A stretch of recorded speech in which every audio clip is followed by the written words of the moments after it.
নমস্কার বন্ধুরা, ঝুমার এসেলে সকলকে স্বাগত। ঝুমার এসেলে আজকে নিয়ে চলে এসেছি খুব আপনাদের একটি পরিচিত একটি রেসিপি, যেটা আমরা হামেশাই করে থাকি আমাদের ঘরে, ছোলার ডাল। কোনো অনুষ্ঠান বাড়িতে যেই ছোলার ডালের টেস্টটা আমরা পাই, ঠিক আজকের রান্নাটিতে আমি সেই টেস্টটাই আনার চেষ্টা করেছি।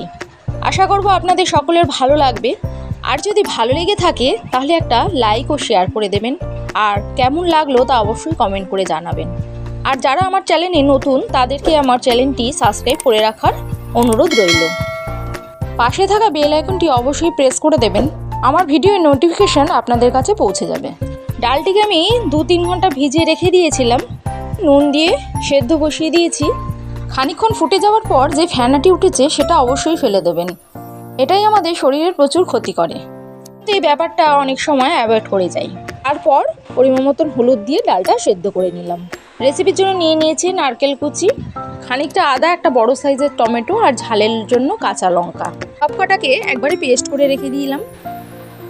কড়াতে পরিমাণ মতন সর্ষে তেল নিয়ে নিয়েছি এবং তাতে আমি ফোড়ন দিয়ে দেবো তেজপাতা, শুকনো লঙ্কা, গোটা সাদা জিরে, এলাচ, লবঙ্গ, দারচিনি। এবার এটাকে খানিকক্ষণ একটু নাড়িয়ে সামান্য একটু ভেজে নেবো, এর থেকে হালকা একটু সুন্দর স্মেল আসবে। তারপর এর মধ্যে আমি দিয়ে দেবো কুচনো নারকেলগুলো, এটা সামান্য একটু ভেজে নেবো। এরপর দিয়ে দেবো কাজু কিশমিশ। আমি পেস্ট করা মশলাটা অ্যাড করে দেবো এবং এটাকে ভালোভাবে নাড়িয়ে চাড়িয়ে কষিয়ে নেবো। টমেটোর কাঁচা গন্ধটা যাতে চলে যায়, আদা টমেটোর সমস্ত কাঁচা গন্ধটা চলে যাবে, এরকম এতটা সময় ধরে আমাকে ভালোভাবে একটু ভেজে নিতে হবে। মশলাটা কষানো হয়ে গেলে এর মধ্যে অ্যাড করে দেবো পরিমাণ মতো নুন, 1 চামচ করে জিরে গুঁড়ো, ধনে গুঁড়ো, আর পরিমাণ মতন চিনি। চিনিটা একটু বেশি লাগে, ছোলার ডাল একটু মিষ্টি মিষ্টি না হলে ভালো লাগে না। এতে আমি কাঁচা লঙ্কার ঝালটাই ব্যবহার করেছি, আর নুন চিনিটা অবশ্যই আপনাদের স্বাদ অনুযায়ী আপনারা দেবেন। সমস্ত মশলাটা যখন এইভাবে কষে আসবে এবং তেল ছেড়ে দেবে, সেই সময় আমি ছোলার ডালটা এর মধ্যে দিয়ে দিলাম। এবার সমস্ত মশলার সঙ্গে একটু নাড়িয়ে চাড়িয়ে মিশিয়ে নেবো এবং এর মধ্যে সামান্য আরেকটু জল আমি অ্যাড করে দেবো। ডালটা একটু ফুটবে, খুব বেশি জল আমি এতে অ্যাড করব না, কারণ সেদ্ধ হওয়ার কিছুই নেই। লো টু মিডিয়ামে ডালটা খানিকক্ষণ ফুটবে।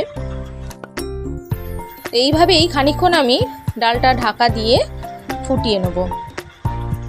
তো আমি 10-15 মিনিট বাদে ফিরে এলাম। তো এখনও দেখছেন জলটা রয়েছে, তো এই পরিমাণই জলটা থাকবে, কারণ এর থেকে বেশি জল শুকিয়ে গেলে যখন ডালটা আপনি নামিয়ে দেবেন তখন কিন্তু একেবারেই শুকিয়ে যাবে। আমি এখানে সামান্য নুন আর চিনি অ্যাড করে দেবো।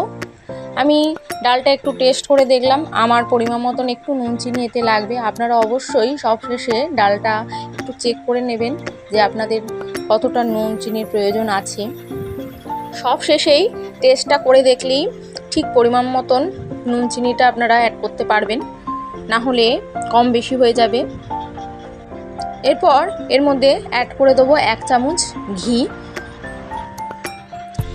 সবশেষে এতে আরও একটি জিনিস অ্যাড করে দেবো, সেটা হচ্ছে কসুরি মেথি। এই জিনিসগুলো অ্যাড না করলে আপনার সেই অনুষ্ঠান বাড়ির মতন ছোলার ডালের টেস্টটা আপনারা কখনোই পাবেন না।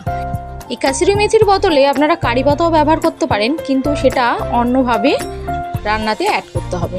তো কিভাবে অ্যাড করবেন সেটা অন্য কোনো ভিডিওতে আপনাদের শেয়ার করব। আশা করব আজকের রেসিপিটা আপনাদের ভালো লাগবে।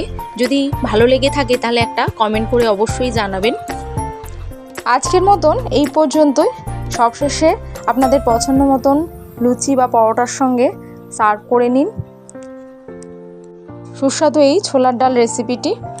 তো সকল বন্ধুদের আমার এই ভিডিওটি দেখার জন্য অসংখ্য ধন্যবাদ। সবশেষে বলবো নমস্কার বন্ধু, সুস্থ থাকুন, ভালো থাকুন।